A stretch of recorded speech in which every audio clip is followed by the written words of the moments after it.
100 মাইলের গান এবং কয়েকজনের রিলিজ হলো, যদিও তার সঙ্গে সৃজন ভট্টাচার্য রয়েছে বলেই সেটাকে হয়তো অনেকে মনে করছেন পলিটিক্যাল, কিন্তু আরাত্রিকা এই গানটা গাইবে কী ভেবে, কী মন থেকে গাইবে? এই গানটা নিয়ে আগেই সৃজনদা বলেছে, তবে লকডাউনের সময় যে পরিযায়ী শ্রমিক, তাদের দুর্দশা, যন্ত্রণা, এই সমস্ত কিছু মাথায় রেখে গানটা তৈরি করা হয়েছে। আর আমিও গানটা অনেক দিন ধরে শুনছিলাম, শুনতে শুনতে আমি তুলেছি, তারপর রেকর্ডিং করা, আজকে প্রকাশ পাওয়া। এই সব কিছু মাথায় রেখেই আমার গানটা গাওয়া, মানুষের কথা বলা। আপনারা সবাই গানটা শুনেছেন, আপনারা সবাই আন্দাজ করতে পেরেছেন। আরাত্রিকা সব ধরনের গানই গায়, কিন্তু গণসঙ্গীতও গায় এবং সেটা খুব জনপ্রিয় হয়। সেই জন্য একটা ধারণা করা হয় যে আরাত্রিকা বোধ হয় পলিটিক্যালি খুব সাউন্ড। আরাত্রিকার নিজেকে, আরাত্রিকার বয়স হয়নি এখনো ভোট দেওয়া, তা আরাত্রিকার মুখ থেকে শুনতে চাইবো যে আরাত্রিকার নিজের কোনো আদৌ পলিটিক্যাল ভিউ আছে নাকি গানটা ভালোবেসে গাওয়া? গানটা অবশ্যই ভালোবেসে গাই। আমি ছোটোবেলা থেকে গণসঙ্গীত শুনে বড় হয়েছি। এছাড়াও আমার পারিবারিক যে পরিবেশ, সেইখানে থেকে তো আমি বড় হয়েছি, তো সেখানে আমার দাদু, আমার বাবার একটা আদর্শ রয়েছে, তো সেই আদর্শে আমিও বিশ্বাস করি। এবং তাদের পয়েন্ট অফ ভিউ থেকে আমার কাছে, আমি যেই পয়েন্ট অফ ভিউ থেকে এখন চারদিকটা দেখছি, সেটা ওদের পয়েন্ট অফ ভিউতেই দাঁড়িয়ে। আর এছাড়া আমার মনে হয় না যে আমার অত বয়স হয়েছে যে আমার কোনো পলিটিক্যাল একটা ভিউ থাকতে পারে, বাকি তো ভবিষ্যৎ দেখা যাবে। মেয়েকে পাশে নিয়ে দাঁড়িয়ে আছেন বাবা। সৌম্যবাবু, আমার প্রশ্ন আপনার কাছে যে এই যে গণসঙ্গীত ফিরিয়ে আনার যে একটা ট্রেন্ড, যেটা আরাত্রিকাকে দিয়েই শুরু হয়েছে, এই ট্রেন্ডটা কীভাবে শুরু হলো? একটু ছোটো করে যে গল্পটা বলেন। হ্যাঁ, এটা সত্যি। এই সময়ে দাঁড়িয়ে আরাত্রিকা জি বাংলা সারেগামাপাতে যখন গিয়েছিল, এবং আমি বলতে কোনো দ্বিধা নেই যে জি বাংলা সারেগামাপা সেই স্পেসটা দিয়েছিল ওকে, যে একটা কর্পোরেট হাউসের স্টেজে দাঁড়িয়ে আরাত্রিকা গণসঙ্গীত গাইছে। এটা কিন্তু আমরা জি বাংলার কাছে আমরা কৃতজ্ঞ যে হারিয়ে যাওয়া গান, সলিল চৌধুরী, হেমাঙ্গ বিশ্বাস, এদের যে গান, ভূপেন হাজারিকা, এদের যে গান, মানুষের গান, চেতনাবোধের গান, যে গান শুনলে মানুষের চেতনাবোধ জাগ্রত হয়, মানুষের চিন্তাভাবনার পরিবর্তন আসে, সেই গান নতুন করে আবার আরাত্রিকা গাইলো জি বাংলা সারেগামাপাতে, এবং সেই গান ঘরে ঘরে পৌঁছলো আবার নতুন করে। কারণ সারেগামাপা মানুষ, বাঙালি, অনেক বাঙালি প্রত্যেক শনি রবিবার দেখে, এখনও দেখে। সেখান থেকে দাঁড়িয়ে বাচ্চা বাচ্চা ছেলেমেয়েরাও আরাত্রিকার মতো, যারা বিভিন্ন গ্রাম বাংলার প্রত্যন্ত অঞ্চলে বড় হচ্ছে, তারাও বুঝলো যে এ ধরনের গান বলেও কিছু গান আছে। শ্রেয়া ঘোষাল, রবীন্দ্রসঙ্গীত, নজরুল গীতি, অরিজিৎ সিং, আমাদের সুনিধি চৌহান, এদের, সোনু নিগম, এই গান বাদ দিয়েও আরও এক ধরনের গান হয়, যে গান মানুষকে উদ্বেলিত করতে পারে, যে গান মানুষকে আকৃষ্ট করতে পারে।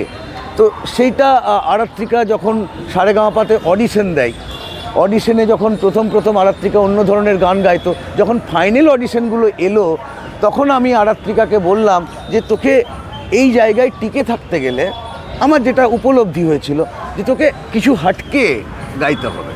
তাহলে হাটকে বলতে কি? হাটকে মানে তো আর রবীন্দ্রসঙ্গীত বা ক্লাসিক্যাল নয়। হাটকে মানে তুই যে ধরনের গান আমাদের বাড়িতে তুই এতদিন ধরে ছোটোর থেকে শুনে বড় হয়েছিস, তুই আত্মস্থ করেছিস, চল সেই গান গা। তাতে যদি তুই বাধ্য হয়ে যাস, হয়ে যাবি, কিন্তু তুই হাটকে কিছু গা, হয়তো ক্লিক করে যেতে পারে। সেটা কিন্তু বলাই বাহুল্য, সেটা ক্লিক করে গিয়েছিল। গণসঙ্গীত, পারিবারিক শিক্ষা এবং বামপন্থা, এই তিনটেই তো বেসিক্যালি এটা বহমান ধারা, প্রজন্ম থেকে প্রজন্মে আসে। আপনাদের ঘটনাচক্রে পরিবারে এই তিনটে ধারাই রয়েছে, আর একই বীজমন্ত্র, বামপন্থার বীজমন্ত্র কি মেয়েকেও দিয়েছেন? মেয়েকে সত্যি কথা বলতে কি, আমাদের আরাত্রিকাও বলেছে, আমাদের বাড়ির পরিবেশটা তো একদম আদ্যপান্ত একটি রাজনৈতিক পরিবেশ, কিন্তু এরকম নয় যে আরাত্রিকা ভবিষ্যতে কি করবে আমরা বিশ্বাস করি ও ঠিক করবে। আরাত্রিকা যদি বিশ্বাস করে যে বামপন্থার চেয়েও আদর্শবান কোনো নতুন দল তৈরি হয়েছে, সেই দলের সাথে আমি যুক্ত হব, সেটা আরাত্রিকার একদম একান্তই নিজের ব্যাপার হবে বলে আমি বিশ্বাস করি। আরাত্রিকাকে চাপিয়ে দেওয়ার কোনো বিষয় নেই।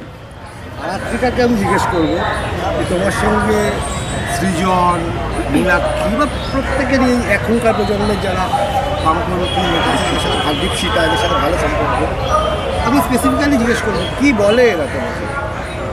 বামপন্থায় আসতে বলে যে ভবিষ্যতে তোকে এটা করতে হবে নাকি? একদমই না। মানে আমার তো মীনাক্ষীদির সাথে যতবার দেখা হয়েছে, মীনাক্ষীদি আমাকে এই কথাই বলেছে যে পড়াশোনাটা ভালো করে কর।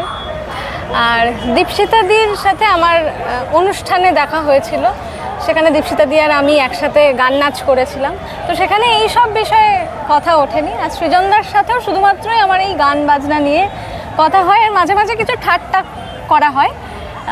তো মানে কেউ এরকম নয় যে আমাকে বলে যে তোকে বড় হয়ে এটা করতে হবে। তো মীনাক্ষী নাকি তোমায় বকাঝকা করে? হ্যাঁ, মীনাক্ষীদি আমাকে একটুখানি আমি আমার পরীক্ষার আগে একটা জায়গায় মানে গান গাইতেই গেছিলাম, সেখানে আমার মীনাক্ষীদির সাথে দেখা হয়। মীনাক্ষীদি আমাকে দেখা মানে তুই এখানে কি করছিস, তোর পড়াশোনা নেই? তো সেদিন আমি মীনাক্ষীদির কাছে একটুখানি বকা খেয়েছিলাম যে পড়তে বসবি, যা পড়াশোনাটা কর, নাম্বার তুলতে হবে।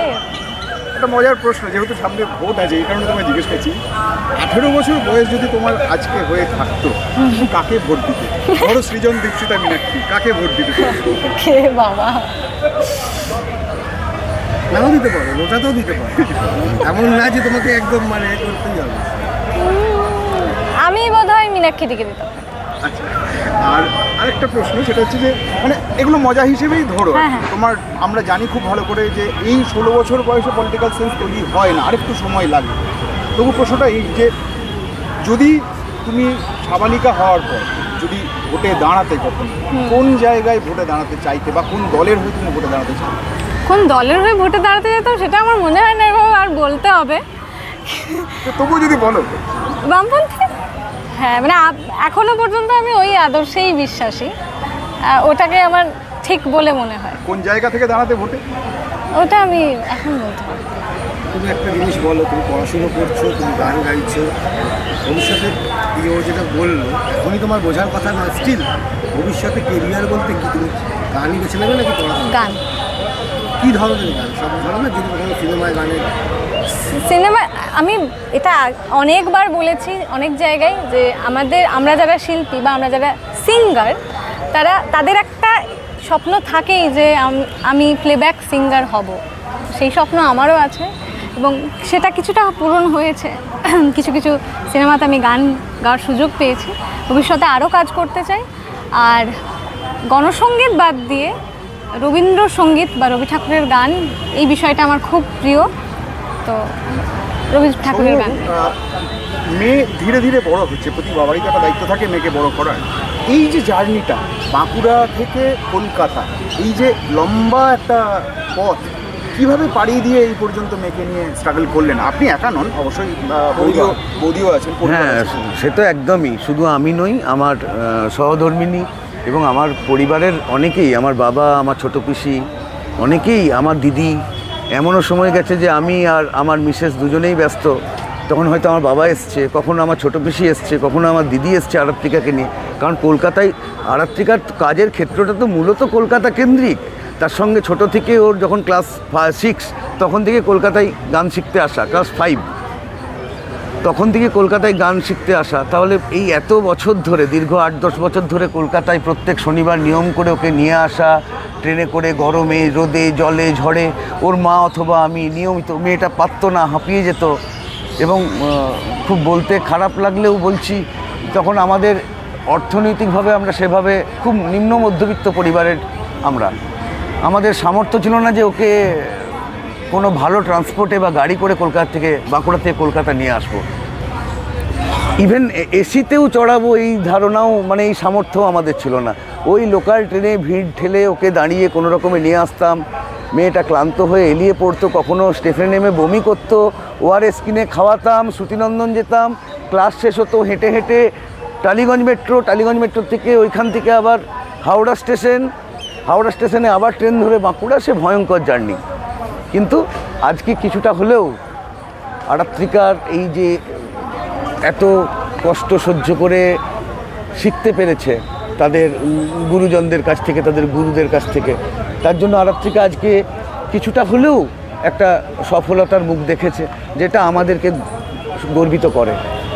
ঠিক আছে, তোমাকে যেটা রিকোয়েস্ট, এই পরিযায়ী নিয়ে যে গানটি, এটাতে একটা করে তুমি যদি গাও। হ্যাঁ নিশ্চয়ই। রোদ্দুর খুব মাথার উপর, 4 দিন 3 রাত দূরের শহর, জানি না কেউ পড়ে কোথায় 500 মাইল, পায়ের পাতায় ফস্কার ভিড়, উপায় তো নেই তাই উন্নত শীত, সদল বলে ঘরে ফেরা, গান গেয়ে যায়, গান গেয়ে যায়, গান গেয়ে যায়, গান গেয়ে যায়, গান গেয়ে যায়, গান গেয়ে যাই আর হাঁটতে থাকি 500 মাইল। তোমার যে ট্রেডমার্ক যে গানটি, যেটার জন্য গোটা বাংলা উদ্বেলিত, ওই গানটি একটু তুমি শুনবে, মানে সৃজনের যে গান। হ্যাঁ বুঝতে পেরেছি। এসো হে বন্ধু গানে গানে বলা যাক না, ছড়িয়ে দেব শেষে কল ভাঙার মন্ত্র, আমার চেতনা এখনো ভোলে না বলতে, রাষ্ট্র সে তো এখনো শোষণ যন্ত্র, আমার দেশও সকলে খেতে পাই কি, বন্ধু এ দেশ তোমারও, তুমি কি ভাবছো, সময় চলেছে সামনের দিকে চলবে, জানালার কাছে বৃথাই করেছো মাত্র, এখনো অনেক পথটা বাকি, হয়তো এখানেই সব শেষ নয় যেন বন্ধু, আমাদের চোখে নতুন ভোরের স্বপ্ন, রাত্রের পথ হোক না যত বন্ধু। Thank you. Thank you, thank you, thank you.